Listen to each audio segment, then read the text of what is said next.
Hello, everybody. Welcome to the Sunday service. We're waiting for something to go wrong, and we're all disappointed. So, we're joined tonight with by Mr. Ian Hartup up that north somewhere, and Mr. Christopher Buchholz in those Americas. Greetings to you from the north of Somerset. How you doing? How you doing? Good. Doing all right. It's Super Bowl Sunday, so it's a great time to go shopping because nobody's out. Normally, I would stay up and listen to it I'd sit here in the workshop and I'd stay up and listen to it on the radio. So let's see how we feel a bit later on, whether I've still got the energy to do that or not. Gents, projects, what have we been up to? So, Ian, would you like to kick off with your modelling week for us, please? There ain't been a lot, if I'm honest. The back's been a bit crook all week, so I've been struggling. What little bits I have done have mainly revolved around my Camaro that I'm working on. You've seen this a couple of times. So as you can see, I have flatted down the gloss coat with some new tries. I've got some 8,000 grit now, so this is really good stuff for the final just flat off. And I've started to polish back the finish, and I'm using Maguire's mirror glaze. So here are the pending articles. It's a 3-layer finish, so heavy cut, light cotton, and glaze. Glaze is like a wax. Now I'm not going to use that quite yet because I've got to chrome this. So, and I need to, so it's the heavy cut was used earlier on in the process before the last coat of gloss to get it to where I want it to be. So I flatted it back with the 8,000, and now I'm polishing out. So I've decanted some of this stuff, very heavy, very well shaken because it proper settled out. To be fair. I have my lovely. These are Tamiya's polishing cloths. They come in a set of 3. There's pink, blue, and white, and they go softer. The white is the softest one. It's lovely stuff. So we'll do a little bit of that, and we'll do a little bit of this, and I'll show you a quick moment or two. So I'm going to do the tailgate area. So this is basically it's a polishing paste, and it will just very quickly and without a great deal of pressure or effort, it will bring up a lovely shine onto that flatted paintwork, he says. And see, it's going already. Wow. So I've got to do the whole body with that. Couple of goes.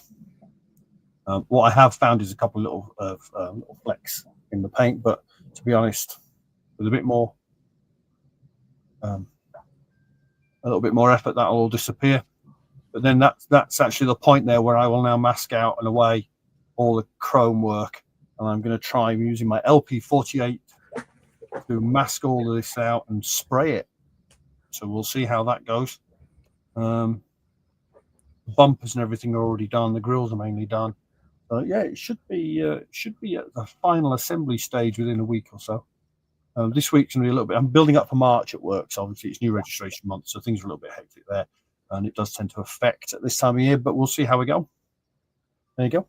That's me. I gotta say that finish. I know you're going to be doing more to it, but for a car newbie like me, that would be my final finish. That would just be. I would just be delighted with that. Yeah, I mean, it is just elbow grease. Let's be honest. To get to this, but this as a finish is a good basic finishes. And what you're aiming to do is obviously you can see, that thing about you can see your face in it. Yeah, you want to be able to see your face in it, but you want those lights, for instance, not to be fuzzy at all. You want them to be crisp. and that's kind of where it's heading. You see, you can see I'm that impressed little fleck there. Look, that's annoying, isn't it? Hate when that happens. Well, I'm impressed with the fact you can use enough pressure to get the thing to shine, but you're not taking off paint off the high spots. No, that's so the process with that is it's had a couple of coats of primer that have all been flatted to get a smooth finish on the primer, and then attack the cloth.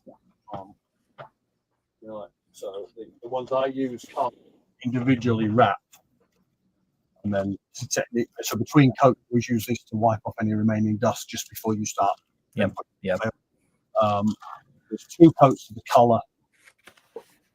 First coat sanded slightly, second coat applied, first coat of clear, and then every time it's just about you're building up your finish, and you get that depth of shine, and that's it. You always used to hear Rolls Royce or Aston Martin whoever put 30 coats of paint on their car. It's just building up the depth all the time. Yeah. There you go. But I like the Maguire one. Someone's mentioned the 3M Finesse It. It's very similar stuff. Very similar. It's in, they're all much of the same vein. It's just whichever one suits how you do it. There we go. Yeah, Ian, have you tried 3M Finesse It lotion for polishing out? It's right. That's interesting, Mike. I am going to invest in some of that. So, top stuff with the 3M. Don't get me wrong. But I've just got at least 2 bottles of each of these. So there's a lifetime's worth in some of those. You're further down the journey than me, and I'm still cutting my teeth on cars, quite frankly. So the other benefits of Maguire's is I can walk into a car parts shop that's about 190. Well, I can't actually because I can walk that far. But I can drive up to the car park of a car park place 150 yards that way and buy it off the shelf. Yeah, we used to have 3M one as well if I tried, but we used to have a Halfords in Clevedon. Gone now. In fact, I've got to get some gloss black this week. Some Halfords gloss black because I want to finish off my my Esche Ford Escort Abarth. That's been hanging around the workshop for far too long. I want to get a good coat of gloss black on that, but I just want to get some Halfords. But in order to get some Halfords, I got to go into that Western Supermare now because I'm afraid our Clevedon branch is no more. Sorry? Ford Escort bar. Yeah. You know the old Esche kit, which Italeri reissued. The blue one. It's gloss black apparently. Yeah, it's molded in blue, but the finish apparently is gloss black. So I didn't know that was an Abarth. Abarth is traditionally it's traditionally Lancia, Fiat, and I might have got that wrong. At the end of the world. Chris, fill in. Let's talk about your P40, shall we? Yeah, of course. I was working on the Spitfire last week, and I started to take a break on that because I was at the heavy duty sanding portion. So I started to work on the Airfix Hawk 81 A2, which is a P40C in U.S. Army Air Corps language, and I used some 3D decals for the first time, and worked out pretty well. You got to get the best results. You combine it with other things. So I added some panels on the inside with some styrene. I added wiring using lead wiring stuff, and then I put these components on top of it, and it looks fantastic. I was really pleased by it. I thought this is the instrument panel. I cut off the Airfix rudder pedals, and I put some photo etch ones on since this. But that instrument panel is from the 3D decal sheet. Super nice. Super, really looks good even under magnification. That's a very good one to start with. I think that the seat is actually to do a correct Flying Tigers Hawk 81. You need a square RF style seat. I happen to have, I think Edward's set number 70 from way back when, and folded it together and then used the seat belts out of the 3D printer or 3D decal set. I made the frame myself out of some wire from a bread bag twist tie. Super low end modeling, but I think it looks the part. And of course some weathering in there, so it looked like somebody actually sat in it for a while. And then the next thing along the lines of the sidewalls. The sidewall detail in the kit is a little chunky. So like I said, I added some stuff to it, but then the 3D parts really make the thing sing. That control column is from the kit, by the way. It's really well done. That little landing gear lever that's to the immediate left of it in the picture is replaced from the kit, because the kit has a kind of a peg almost, and it was not like that in the kit. But you can see there's a lot of good bones to the kit. The detail just makes it look better. I like that phrase. There's a lot of good bones. Yeah, it's a great place to start. It's not like you're there's two bad places to start. It's like zero detail at all, and then there's a bunch of detail that looks wrong, which is almost worse, because you've got to do a bunch of work to get rid of it. But yeah, I'm really pleased by how it's coming along. Just this morning, I painted the back of the bulkhead, and I'm getting ready to put the headrest on. And then to complete it, you have to sort of put things in through the bottom of the joined fuselage, the instrument panel, and the seat, and then the wing correctly holds the floor of the aircraft, floor of the cockpit. And I did put some styrene on either side of it, because there's sort of a strange drop off in the kit that is not. It's weird. The shadow is very visible. These little inserts aren't. They sort of blend in. So if you didn't do it, it would be obvious. If you did do it, you don't have to do a lot of extra work. So yeah, it's been a blast so far. And of course, because since I have no attention span anymore, I did an interview with a fellow this week who restored a Ryan STM, and there it is. And holy mackerel, what a beautiful airplane! I may have to dig. I may have to scrounge up an MPM kit and build this, because it's just so. It just screams Art Deco, right? It's just 1930s all over it, and he's restored it to the markings it had in the Netherlands, East Antilles, when the Japanese invaded, and escaped to Australia and was in the Royal Australian Air Force, and then was bought by somebody in Hong Kong, and then went over to the Philippines, and then sat in a yard for 25 years. And this guy found it in pieces and bought it for $250 and restored it to this, which is amazing. So yeah, we'll see how far the P40 gets before I get distracted again. But I have a lot of interesting projects in the works. Yeah, there's too many possibilities these days. Funny you say too many projects in the works. Is one of the things that I was doing the weekend here in the workshop was I was having a clear out of stalled projects. They're all going up into the loft. And I have been trying to clear the December. This is, and I am trying to clear some of the other stuff here. So I am down now to about 4 projects to finish off at the moment, including the Bedford QL, the Mini, and I'm just having a look around the little armored Jeep here. So yes, we are. I want to get to the stage where I can start something new and there is nothing in this workshop, no distractions whatsoever. I am grateful to Richard Griffiths, who corrects me here. He says Zach Speed, you mean? I don't know why I said Arbath. He's right. It's the Zach Speed Ford Escort, which is absolutely, I just love that era of Ford Escorts. But it's gloss black. In fact, we do have a bit of box art here. Bear with. Present share screen. Oh, come on, StreamYard, make this easier. There we go. There we go. That's the one I'm building. So I do need to get a nice can of Halford's gloss black, but being a rally car, I'm going to be throwing mud and weathering at it. So I'm going to let the side down a bit there. I do apologise, but yeah. So that's another one I want to get off, deliver it to Mr. Farmer, and that will be that. So what's just a quick thing here? What's happening here? Well, I am at the moment putting through their paces these weathering pens from Humbrol. Let's just we go. And they come in a pack of 6: dark grey, khaki, light grey, grass green, natural wood, and rust. and here they are. Now, there is an interesting little trick that you can do with these, which we kind of showed this morning. It's nothing is mentioned on the packaging about the fact that the nibs are actually reversible.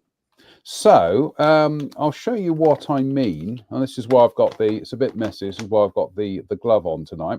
So here we go. Here is a raw pen. As you can see, no pigment has yet to there we go. It's not doing a thing. So you've got to activate it by tapping it up and down like this to get the ink actually flowing into the pen.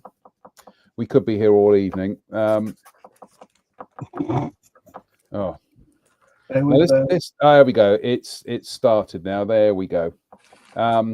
Now this is the thing that I found a little bit alarming, was that in doing this, you do start to really kind of knacker the nib a bit. Give it a good shake as well. There we go. There we go. Now we're cooking. So, but here's the trick: is that slides out like so, and at the other end, oops, Daisy, this is why we got the gloves on, folks. At the other end of the nib, there is a finer end, and as you can see, that's much better. Now, like I say, I went through the packaging here. Nothing is mentioned on the packaging about the fact that the nibs are reversible. So I was using these today, and yeah, those nibs are actually really quite good. So I thought tonight we'll do a demo, and we've got here my my little Dragon Jeep that I've been working on. We've got here, which one have we got here? We've got khaki here. So I am just going to give it a shake, and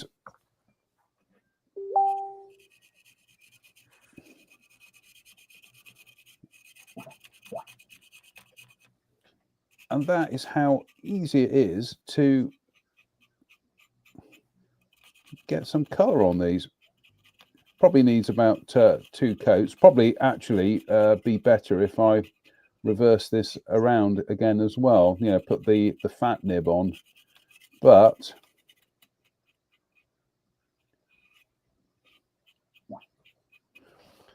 that was nice and rapid, wasn't it? Yeah.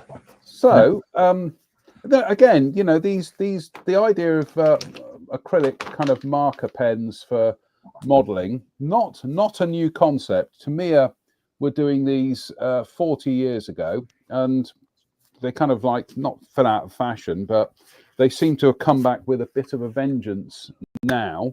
But yeah, the colours that Humbrol do in this set is dark grey, light grey, natural wood, khaki, grass green, and rust. But they are reversible. They've got finer tips on the other end. So we've demonstrated that tonight. So I'm just having a quick look.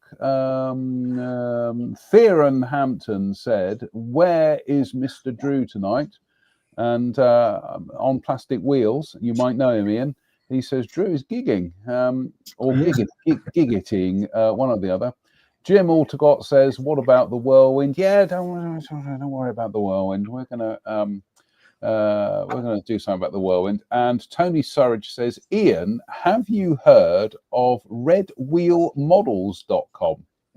I have. Right. They're a 3D printing company. They're producing models of the Tucker Torpedo, I believe, or one of the Tucker models, and also of one of the classic 40s and 50s Cadillacs. And they are very nice, very spendy. 180 euros for a 24 scale car or 25 scale car. Don't get me wrong, I would love one. But right now, I ain't spending that money, unfortunately. So. Right, news. I think we should have a news graphic, a little bit of music to go news or something. But right, this is from Toy Fair the other week. Tamiya announced they're doing a Hotchkiss H39. Now, for those of you who think, didn't Tamiya already do a little French tank? They did. They did a. Oh, Spencer's joined us. Hello, Spence. They did the Renault R35, but as you can see, they are completely different vehicles. Different running gear, different hulls, different turrets. I gotta say, out of the two, I prefer the Hotchkiss. Looks like it's got a simpler camouflage as well. So yes, that's. The Hotchkiss has been kitted before by Hella in 1978. They did an H35/H39, then Trumpeter in 2004, Bronco in 2006. So, quite frankly, it's been the best part of 20 years since a kit manufacturer has had a look at the Hotchkiss 39. And some of you may also be aware that this vehicle did form the basis of a number of SPG modifications. So, wink, I think is the best way of describing that. Spence, does that float your boat? Yeah, it does. It really does. Yeah, I've been meaning to do the earlier kit as well.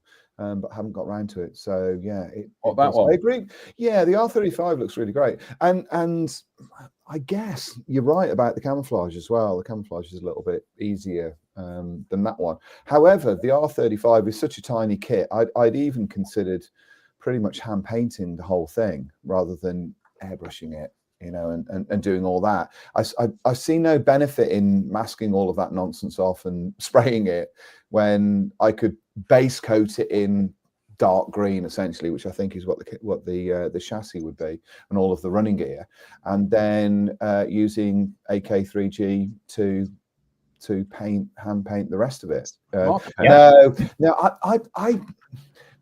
I have yet to be convinced by the paint pens. I have to say, I really have, and partly from a slightly, I don't know, puritanical standpoint, I feel like I've spent an awful lot of my time concentrating on how to use a paintbrush, and it feels like I'm far too long in the tooth to discard all of that nonsense to use a paint pen. It feels. Smashing. It sort of feels a little bit like cheating to me. I don't know whether that's the right description, but it kind of feels. I think they've got a use, but I'm not convinced that they would replace. I never had you down as a Luddite, Spol. Never had you down. I'm honestly, I'm really surprised by that, because I mean, if you were to cut me in half, you would see Luddite pretty much running through me like like Blackpool through rock. Don't get me wrong, I have quite a few of the AK markets, but they tend to be the primary colours and the metallics. Yeah, I think I could use because that. They're what I use. I saw somebody had used them for. There was a video of for tyres and that kind of thing. Yeah. I thought they would be very useful for that, but I'm not convinced otherwise. That's not to suggest that I won't use them, because I'm not averse to the idea of proclaiming with great clarity how I'm not going to use something, and then 46 minutes later using it and advertising the fact. So it's not like I'm sort of going to be sitting here, forever avoiding them. I think that's a possibility. But I do like the look of that kit, and I'm sort of with you. I like how it seems to be dimensionally a bit more interesting. It's a bit longer, isn't it? The chassis and the running gear are a bit more interesting. Yeah, I think the Renault looks a bit like a sports car. A long bonnet with everything at the back. You know what I mean? Can't you see using the paint pen to do the black demarcation? I don't know. I think Harris painted one. My friend Harris Alley painted one of these vehicles in similar camouflage, and I can't remember what he used. I think he used a paint pen, not an AK one. I think he used one of the marker pens, the thin marker pens that you get from art stores. Yeah, like a Rotring or something. Yeah, something similar to that. And it looked really good actually. So yeah, I also noticed, as a slight aside to all of that, that Alpine, the sculptor from Alpine, was slightly amused by the figure that Tamiya had got in that kit, because it reminded him quite a lot of one he'd sculpted for his range. And when I looked at the photograph of the figure, I thought, yeah, they are very similar. Very similar pose and very similar uniform. But we're all inspired by other things, aren't we? It's not like we're we're not coming on here and not copying other people's work. He says, having written at least 2 books, copying somebody else's work. So we're all inspired by these things, I guess. Right. So, This is the segment of the show now that we call Let's Trigger Ian, because this is why I've joined tonight. Oh, I've been out for the day with friends, and we went over to Burton for lunch, and I've only just got back. But I knew that this was coming, and knowing Mr. Hartop the way that I do, I thought this would be a very entertaining segment. So I thought I'd join just to see what he had to say. The thing is, before the show, I said to Ian, let's break it down. Let's not just go, oh, it's blah, blah, blah. Let's actually quantify it and break it down objectively of what Ian's issues are. Well, let's cut to the meat and potatoes. It is Tamiya are doing the Jägermeister Porsche 926C. And as my notes in front of me say, Ian, what is wrong with this kit? Ian, without reaching for profanity, give me that cool and calm-headed, objective breakdown that you gave me before the beginning of the show. Sorry, I'm just looking at the Porsche in the background shot and thinking how nice that looks, and just concentrating on that. Right, okay. So this is yet another reissue by Tamiya of their somewhat lackluster Porsche 962. All right, so they've issued it in at least this time. This is a short track scheme, so you're okay. Right, so this kit originated as a motorized kit in a range I seem to remember called Motec. It was a little sort of semi-radio controlled motorized chassis, but that chassis in itself was quite bulky, so it compromised what went on top of it. So the bodywork was very simplified for people who weren't necessarily looking for a scale model result.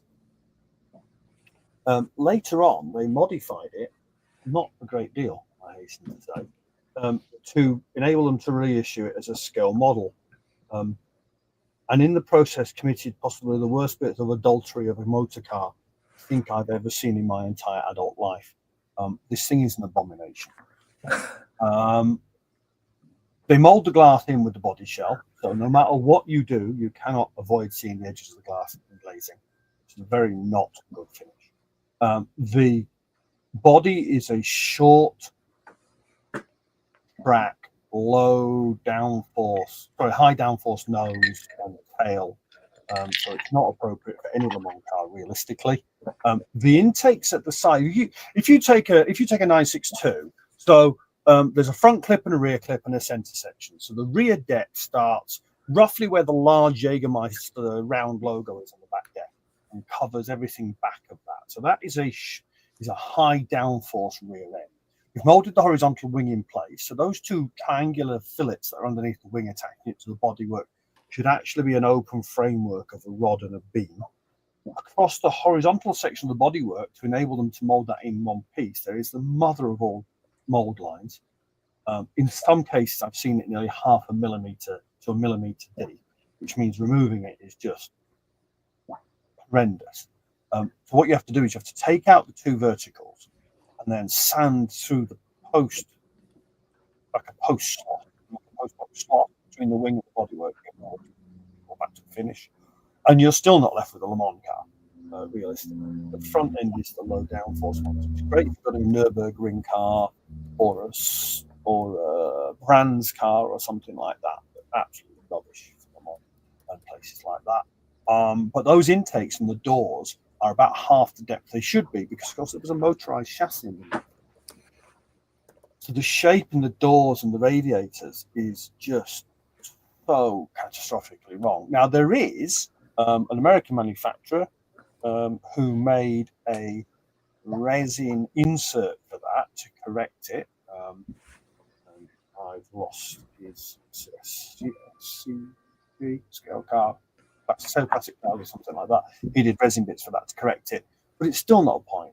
I just wish that Tamiya would stop reissuing that thing and give car modelers a bit of the respect they give aircraft modelers. In the time that things existed, they've made 3 different Spitfires in 48 scale. They've done umpteen issues of the F-35. We still don't have a single decent injection molded kit of what is possibly one of the most significant racing cars in the 90s. An absolute disgrace. Right, Ian, got a question from Mike Williams. He says they got the rear wing supports correct on the box art there. Yes, Mike, they did. Yeah. It's well, just there you go, lazy folks. production, just laziness in marketing. There you go, folks. That was objective and factual. I take it the markings are all right, Ian, though. Yeah. Oh, there you go then. Actually, to be honest, I haven't had the chance to look. I want to look at a pile of 962 reference material. I've got quite a bit. I have a number of books on the type, and I would need to spend a bit of time going through. The man to talk about Jägermeister schemes is actually Richard Middleton, who builds an awful lot of Jägermeister cars. I think from a conversation I had with him recently, that's actually one of the better representations. My favorite was when Revell issued the Hasegawa 962 in a box labeled as a 956C and put Jägermeister scheme on it, which was actually for a 956. That was an absolute piece of marketing genius. And kind of, to my mind, as a car modeler, I'm going to get so much flack for this. If someone produced a kit of a Mark 1 Spitfire and gave you the decals in it for a Mark 5, would you be upset? Yeah. If Hasegawa issued a kit of the Starfix Spitfire 5 and said, this is our new release, you'd be upset. That's the level of disrespect that car models are given by people reissuing tat like that. Right. Andy King says, which is the best 962 kit then? If you can find one, model Factory Heroes resin and white metal car, expect to pay upwards of £350 to £400 for its opening production for that. So there isn't a decent injection molded one then? There's a Hasegawa kit, which is great if you want to build the Japanese sports car series cars, but utterly useless for anything else. Okay. Well, there you go, folks. Thank you for that, Ian. That was that was factual. That was factual. That's what we want. I'm sure Ian's got much kinder things to say about this, which is another which is a reissue coming from Tamiya. 1982 release, I do declare, of their Mercedes-Benz 500 SEC. Lovely. There you go. In the interest of balance, lovely. Right, let's move on, shall we? I think he did very well there. I think he was extraordinarily circumspect. I've just had a WhatsApp from a friend of mine who says, even though you're not on screen, I can still see the steam coming out of your ears. Yes. I irate about it. And I know it's only a model kit. You can cite from that one kit kind of sums up how car modelers feel about the fact that I've just seen Eduard and IBG arguing amongst themselves about who's going to make the best new Mark 5C, when we all know the Airfix kit from about 5 years ago is going to be infinitely better in outline.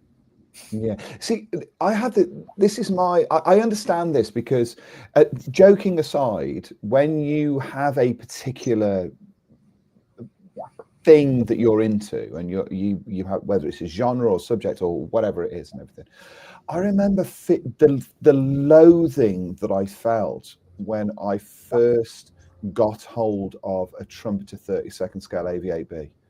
Oh, you know, and I had it in front of me and I was looking at it and I was thinking, what were they thinking when they created this? And I remember having a conversation with Nick Green all about it. And I was saying to him that I was still thinking of converting the Airfix 24 scale kit into a 24 scale GR9. And he said to me, Spence, it would be easier for you to convert the Airfix GR1 into a GR9 than it would for you to make an accurate replica from that Trumpeter kit. That's how poor it was. And when you have something that means so much to you, and with you in, we've spoken a lot about these cars, so I understand the passion. And that's what's on offer. And worse than that, that's what's on offer. And you know that probably that's what's removed any chance of anybody else doing it because of the investment that goes with it.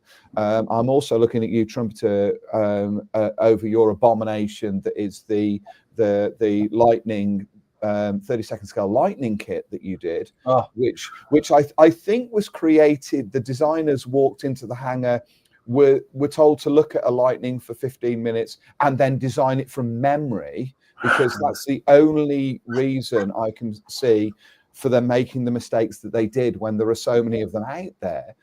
So I absolutely understand that, and I can feel your pain. I really can feel your pain. You know, when you sort of see this.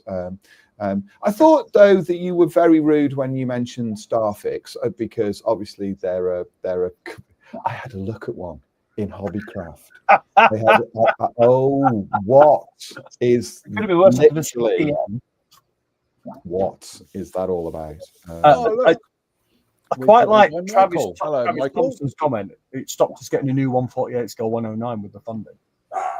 Travis, don't start. How about Larry years ago when they did 72nd scale Corsair F4U4s, 7s, 5s, and AU1s, and they were all terrible, but they cost like $9. So there's no business viability for anybody to do an accurate one, right?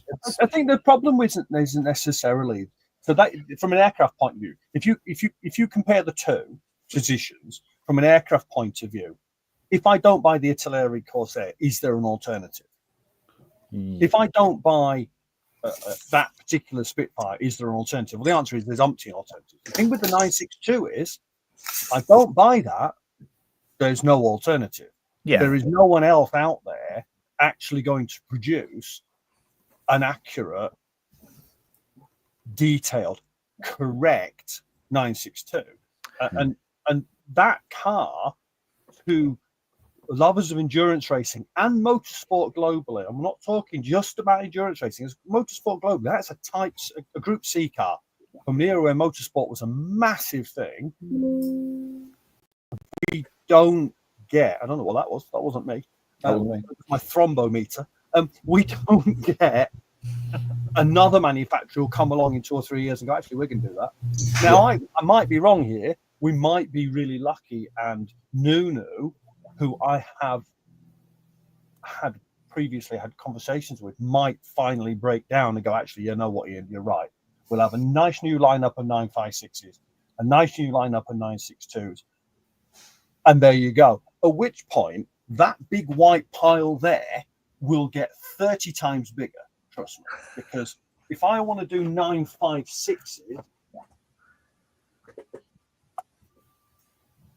I have that many schemes to build. I love it. Yeah, the 956 is even more important as cars go, because that hopefully will then lead on to someone replacing the Jaguar kits, because the Tamiya and Hasegawa kits are a minimum of 30-year-old.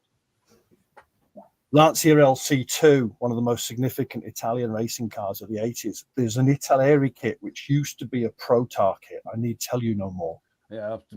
You know, and then you've got all this, there's the Mazdas of period, there's the Toyotas of period, there's all these wonderfulnesses. Panoz, have you ever seen or heard a Panoz V8 front engine race car going past? Let me tell you, it rearranges your innards as it goes down the straight. The noise, but none of that stuff is available in a good modern tooling injection molded kit. None of it. I have umpteen abilities to build Tiger One. Yeah. Think how many Tiger One kits have been produced in the last 10 years alone. Tacom, Das Werks, Smear did a couple. Other people, nothing ever like that happens with cars per se. Richard, I mentioned the model factory 0962. If you can find one, you're doing really well, mate, because that thing's not been in production for above a decade. Mm-hmm. And it's a resin and white metal kit. I'd love one, but the last time I saw one on eBay in the UK, it went for £595. Smidge above budget if you want to build 30 of them. Shall we career on with the news? Sorry. No, that's good. That's good. Micromere, they got two announcements from their AMP range. The first one is so this is like a rough draft of what they're working on at the moment. It's a Britain Norman Trilander. The aircraft first flew in September 1970. 80 have been built, and it has an excellent safety record. I built the Airfix Islander 20 odd years ago. Fabulous little kit, but I don't know how I feel about the Trilander. I always thought the Islander was nicely proportioned, but the Trilander looks like something from a Jerry Anderson show, doesn't it? Yes. That's why it's so neat. Okay. And next, we also have coming from AMP Micromere in their AMP range. This is 144 scale. It's the de Havilland Canada RO6A. This is the United States military designation for the Dash 8. And it's used as a reconnaissance platform, as we will see in some of these CAD renders here, because we've got these big camera pods either side of the fuselage there. Interesting announcement by AMP Micromere. Not a scale or a subject that floats my boat, but I know it will with some of the viewers out there. I think the Navy operates a couple of these, the U.S. Navy, and those pods are not necessarily camera pods. They are amplifiers, because they use them out at the test range at Point Magoo to warn away ships when there's a test firing. Oh, right. Okay. I do apologize. No. How would you know that? That's like super obscure. I've got an old DH-8 72nd scale I want to convert to this aircraft. So, is that the old Hobbycraft kit? Yes. Good Lord. I know. Going back a few years, aren't we? Yeah. So that's Micromere AMP. I must at some stage dig in and get one of their kits and give them a go. But we also have coming from IBG. In fact, we're going to have quite a bit of IBG in the moment. We have they're doing a 72nd scale Diamond T 969 Wrecker soft cab. Those of you of a certain disposition will remember back in the late 70s, Matchbox did they did the Diamond T with the trailer in 76 scale, but this is the Wrecker version. Having built an IBG armor kit, they are absolutely gorgeous. And this looks like it's going to have photo etch bits and pieces in there. Yep. What do you think, chaps? Very, very cool. Now, there's so much you can do with these kind of vehicles in terms of display and dioramas and stuff, and weathering, because they were not meant to take it. Oh, we've lost Spence. Spence has disappeared. So yeah, it looks pretty tasty, this. And yeah, I built the Matchbox kit a gazillion years ago, but yeah, I do like the look of this. I like the treatment of the canvas back of the cab and the securing straps. That's very nice detail. Yeah, It's a lovely looking thing, isn't it? Sorry. we've lost Spence. He appears to have vanished off the face of the earth, but we will, hopefully he'll come back again. He's still at home chuckling. He's back. He's back. Sorry, I just needed to use the lavatory. Right, Spitfire Wars. We can't Hello, avoid Mike, by it. the way. Hello, guys. Yep. Spitfire Wars. So we've got IBG versus Edward at the moment. IBG have gone Spitfire crazy. They are planning to do all these versions. Oh my goodness me. So kicking off with the early Mark 1s there with the two-bladed prop and the Rotol and de Havilland spinners, then going through to the Mark 2s, then the Mark 2Bs, Mark 5Bs, Mark 5Cs, then the photographic reconnaissance versions, including the HF version. Got to say, the PR ones are the ones that really do interest me. They are doing a thorough job here. Look at all these wing variations they are engineering as well. And props and canopies, and there we have some of their fuselage iterations. Yeah, this does look very, very impressive. This is 72nd scale. We've got some box art already. So there is their PR version in that kind of sky color. Then we've got that one. Oh, I love that one. That's absolutely gorgeous. Then we've got a Mark 1 early. I built the Airfix one in this scheme. So did I. Brilliant. Love that scheme. And then we have a Battle of Britain era one. This is just a snapshot of clearly of what IBG are going to do with this, and it is going to run and run with them, and good luck to them. If those are their plans, this is a solid investment from them.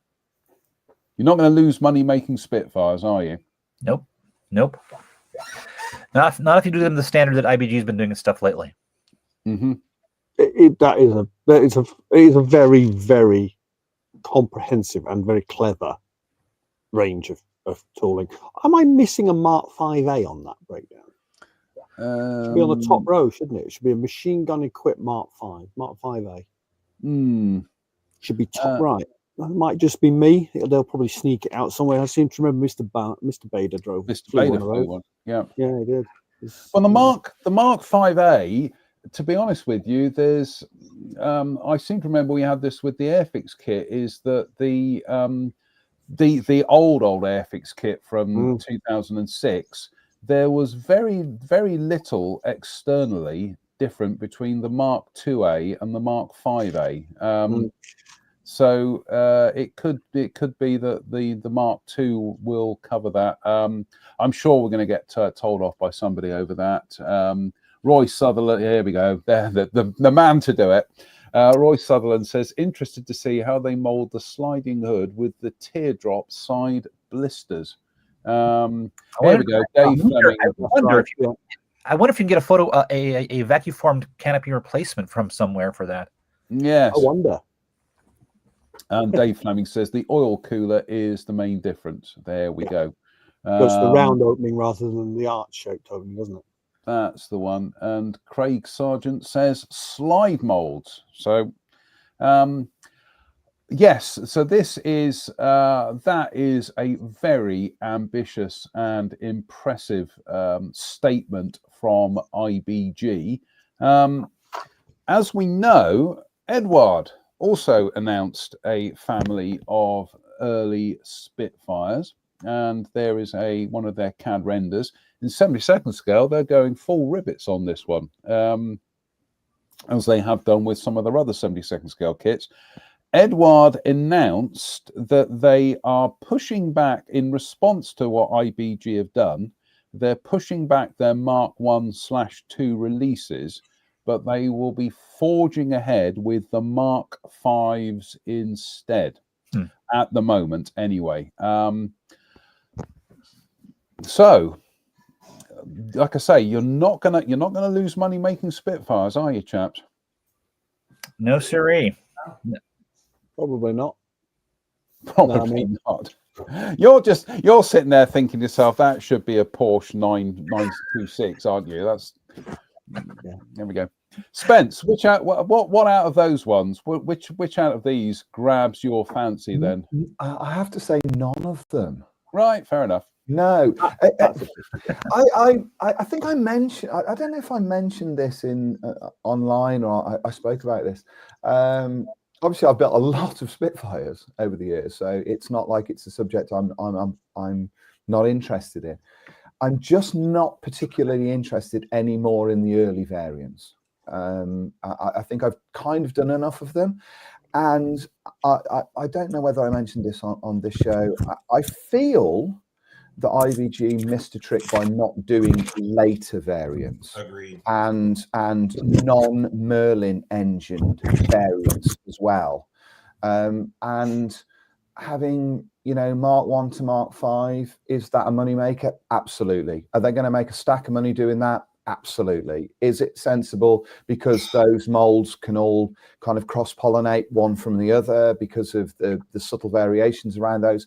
I get all of that kind of thing. I think there's a huge hole in the market for later variations from Mark 9 upwards and getting into later ones. Is it about time that the modeling world discovered that the Mark 14 was a thing? Mark 16. Or a Mark 16, would it not be great if we had a state-of-the-art Seafire, for instance, later Seafires, whatever they are, Mark 24s or something? Is it about time that we started to move away from Battle of Britain Spitfires into the later variants from later on in the war? I understand. I understand the logic. I get the logic behind all of this.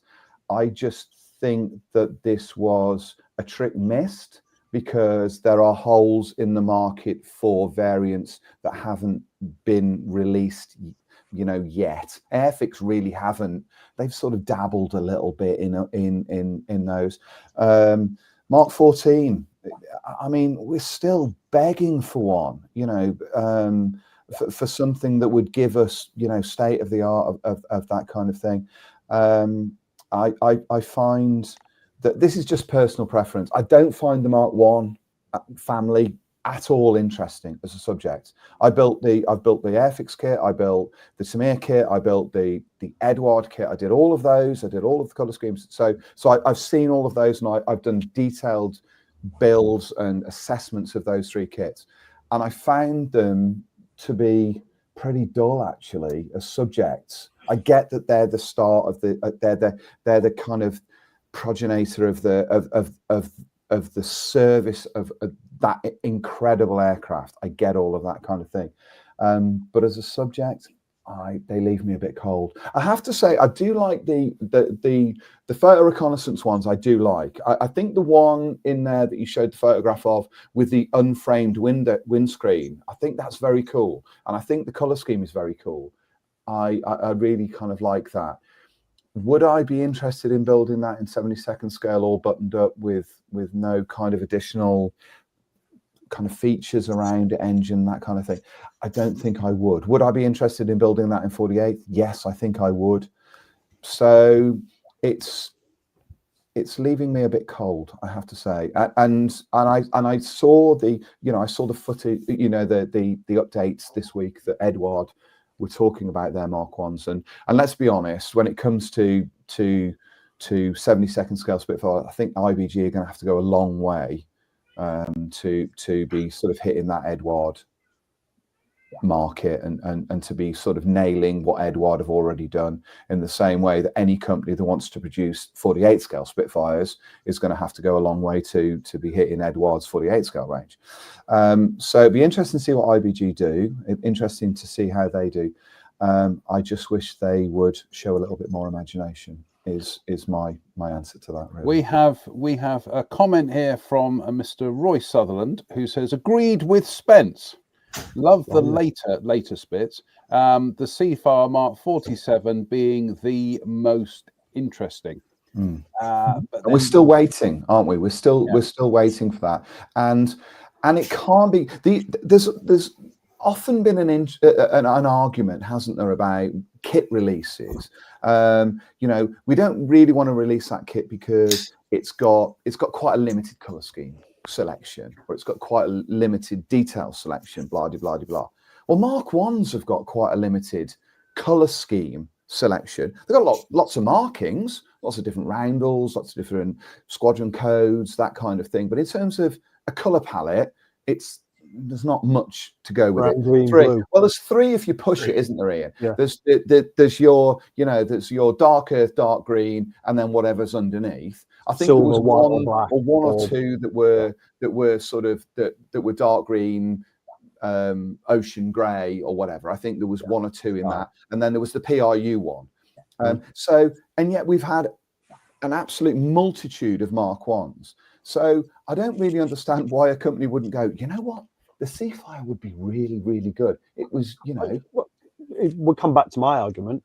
I've got documentation of nearly 200 liveries that will go on a 962. There you go. You know, it's that kind of thing. It's the same body shape. So, I mean, for fans of those later variants, I mean, can you honestly imagine what Edward would do if they suddenly decided that they were going to do Seafires? If they were going to create a range of Seafires, if they were going to do the Mark 47 Seafire. I think, I don't know if it was Roy, or maybe, I'm not sure if it was Roy, or whether it was my friend Vic Sherman who spent an eternity building a 48 scale Seafire Mark 47. And I think he pretty much, he took endless different bits and pieces from different kits and everything to create this kind of thing. Are we not at a point now where we can start to think, you know, that would be a good subject? So honestly, if these companies are watching this, please, you know, can we get to that point where we don't keep repeating the bit of controversy. I think what I would say here, though, Spence, is I agree 1,000,000%, because to me, the low back bubble top Spitfires, the late ones, are absolutely stunningly beautiful machines. Much like a bubble top P47 is so much better looking in my eye than a Razorback. Just my opinion.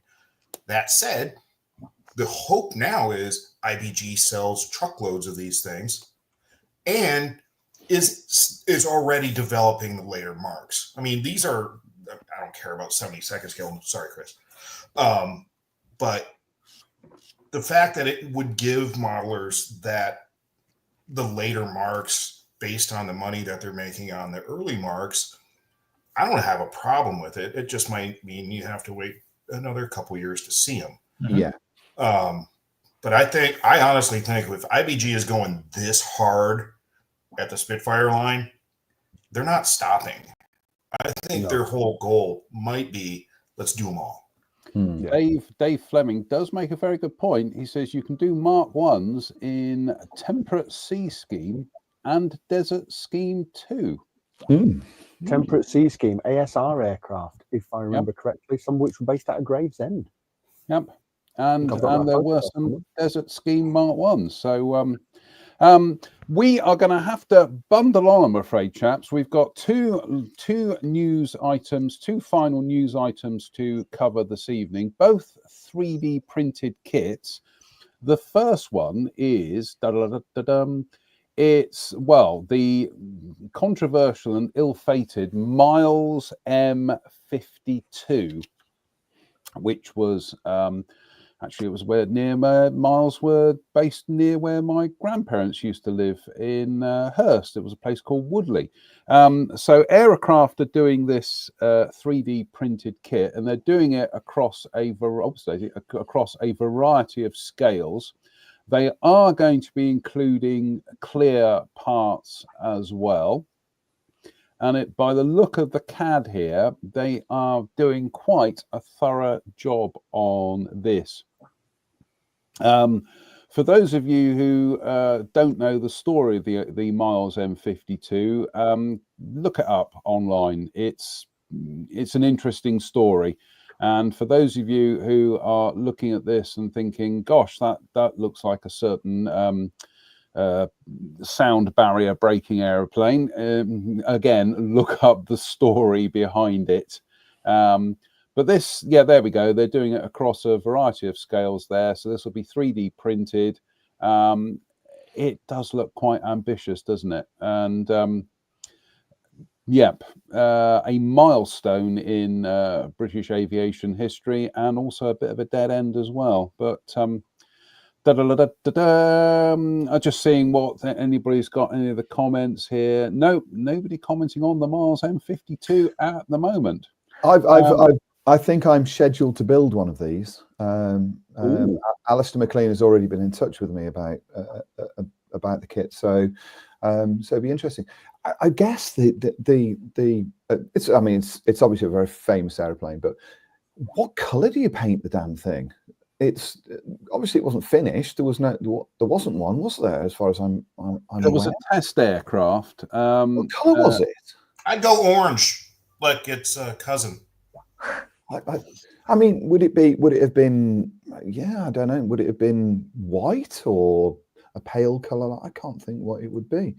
So it'd be an interesting thing. And having built the Type 75 from Aircraft last year, which was also a 3D printed kit, I'm quite aware of the way that these things go together. So I'm quite interested in seeing what this is like. And obviously they're doing it in 32nd, 48th and 72nd scale. That's what the scales are there. So it'd be interesting to see how they all go together. And Alistair's kits do tend to, if not fall together, they certainly go together pretty well. I'm looking. Here we go. The Ministry of Supply controversially decided to investigate the design with 6 different configurations of wing and control surfaces, but as a series of unmanned rocket-powered 30% scale models instead of manned full-scale aircraft.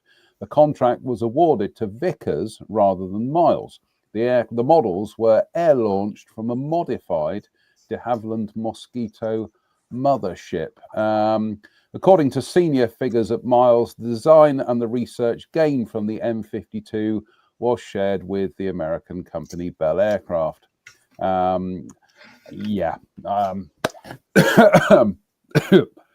Sorry, a bit of tea gone the wrong way there.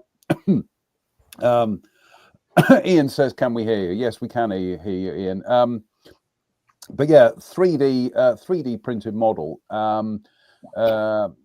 Yeah, I think this looks very interesting from Aircraft, and I'm certainly going to be very interested to see what Spence does with it.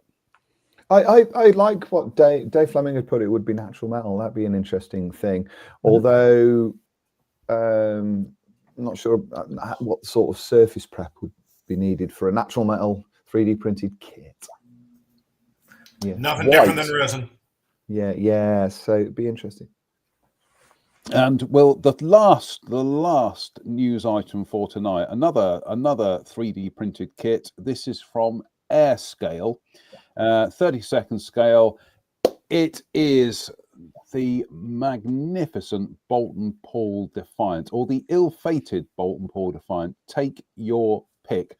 I always thought it should have been a better aeroplane than it really was, wasn't it? But it still just looks absolutely fabulous. So this is going to be 3D printed. There gives you a good idea of the breakdown. They've got some test prints here, which we will which we're just running through at the moment, but we've got some beautiful images coming up in a second. Some nice detail there on the undercarriage, and again, there is the CAD model, and there is one of the 3D printed samples. But check out this. That's one of the 3D printed models there. Oh, doesn't that just look fabulous? Hello. You there, Ian? Can you hear me now? Yeah, I can hear you. Ian. Yeah. I think my mic had disconnected, and hence Dave's comment. It seems to be intermittent. Sorry. But yeah, look at that. Look at that surface detail. Doesn't that just look absolutely beautiful? It's just a shame it's not injection molded, but there we go. There we have a breakdown of it in its resin, in its 3D printed goodness. This, I don't know about you, Spence. You're building the Mars M52. I would love to build one of these. I am a big fan of the Defiant. I have to say that it is, of all of the kits that I've seen to be released this year, this is in rarefied atmosphere as one that I really want to build. Pete Castle is just boringly talented, isn't he? It just and the things that he comes up with, and his ability to design these things in seemingly short order as well is just too much, really. I mean, because he's pretty much designed this whilst he's been scratch building a 1/18th scale Sea Fury and a 1/18th scale Mackie 202 that he's also 3D printed most of the stuff. How he manages to do these things, I have no idea. But I mean, just look at it; it's just extraordinary. I am really curious as to how he's going to pull off all this clear. Clear in 3D printing is still very, very rudimentary. I think it's unlikely that he'll do that, Mike, to be honest. I think it's more likely that those parts will be vac formed. Yeah, they're going to have to be in order for it to or he will do what aircraft do, and he will injection mold clear resin for them, which is what they have been doing over the years. They've maybe not injection molded, but they've been molding clear resin for canopy parts. They've done that for quite a long time. So whether or not he does that, but I would be amazed if those canopy parts are not vac formed for this. Like I said, that's my only concern. The model itself looks phenomenal. Yeah, I think it's more than likely you will do that. But I mean, I've used Pete Castle's parts a lot. I used them actually on the Spitfire that I recently completed. He is extraordinarily talented as a designer, and his ability to create these 3D printed parts. I sent him, to give you an idea of how talented he is, I had a conversation with him about the Airfix 24 scale Messerschmitt 109E. And I said that I was slightly put off building it because of the wheelbase, because there aren't any. It's a bit like on the Mustang, there aren't any. And I said, look, I'm sort of looking for some parts. And he said, why don't you just send me the kit? I'll see what I'll come up with. So I sent him a kit, and within, it was little over a month, I had the box back with a full suite of parts that he created: wheelbase liners, cockpit parts, various other bits and pieces, exhaust, that kind of thing. And he goes, there you go, you can build your model now. And I was just like, and it was, and if anybody's seen that kit and you've seen the wheelbase liners, they're a complex shape that fits inside that. Sure. that Airfix kit, and it was just like, here you go. He sent me the box back, and I just got a load of parts. It was just like, that's sort of extraordinary. How have you done that? You know, he seemed to be able to create these parts in the same time it took me just to sort of open the box and start doing the research, which was kind of extraordinary. But I agree with John. I think that Defiant looks amazing. Absolutely. Chaps, I hate to do this to you, but any other business? No. No, I don't think so. I lowered all my prices on my face hanger page Okay. because I got a smoking deal from my resin provider and decided that I'm going to pass the savings on to my customers. So feel free to go check it out. Great. My clip-on microphone is rubbish. Mine's gone rubbish. My clip-on I'm just there. We go. That's what I was looking for. There we go. Head over to phasehangerresin.com. Spence, we won't talk about what happened in Plymouth today, will we? No, we really won't. No, and we won't no. talk about what happened in Coventry yesterday either. So should we not talk about sports at all? No. Hey, no, we can. My son's high school hockey team made it to the semifinals, and he got 2 goals last night. So Hey, Yay. excellent. How Excellent. did Barnsley get on this weekend, Ian?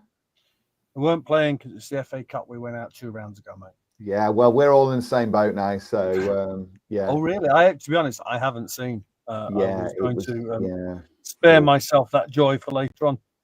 Awful. Really? Mm. Okay. Did he Yeah. put the You Kind of Win Anything with Kids team out? Yeah, it made it slightly more difficult because Arno Slot decided that he would leave the entire first team at home. Just a bit. Yeah. Pretty much. Yeah. That's Oh, he's not Oh, kidding. no, he didn't. He took the goalkeeper.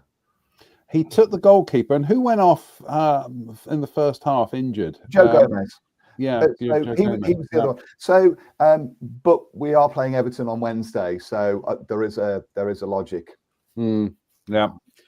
On that note, sorry about the boring football stuff, folks. But on that note, big thank you to Ian, Chris, Spence, and Mike for joining us tonight.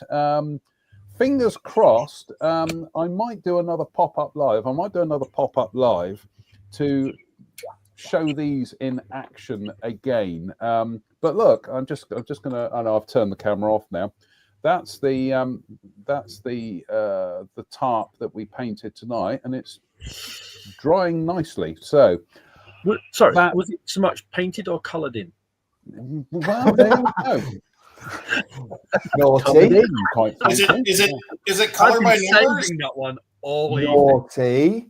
Color You by see- numbers. You see, I didn't say that, did I? Back in the You see, I was much more circumspect when I was talking about this earlier on, but I knew that eventually that's what we would come to. Paint markers by Crayola. That's in awesome. the 50s, and these paint markers would come out. All of our older kids would have like the numbers on the sections of the airplane or the car that told you what color to draw in, right? Do you know what? I absolutely love using these paint markers, and I'll see you. You guys. Well, if you want to kind of like carry on modelling in the 1970s, then fine. Are those paintbrushes a little bit too thin for your fingers now, John? I didn't come here to be insulted. Usually we do this offline with when Drew's around. So he still uses paste. Yeah, paste to glue his kits together. He is, yes. On that note, his airbrush is one of those 2 tubes where you blow through one of them. Oh God, yeah, those yes. Gosh, yeah, I remember those. We had those at school. That was still powered by an inner tube. Yeah. Anyway, on that note, a big thank you to Ian, Chris, Spence, and Mike for joining us. Big thank you to everybody who's tuned in tonight. That's it. We might do a pop-up live during the week, but unless otherwise, we will reconvene for next Sunday, and we might have Drew back with us if he's not out gigging. So, on that note, everybody stay safe, stay out of trouble, and we'll see you very, very soon. So until the next time, bye.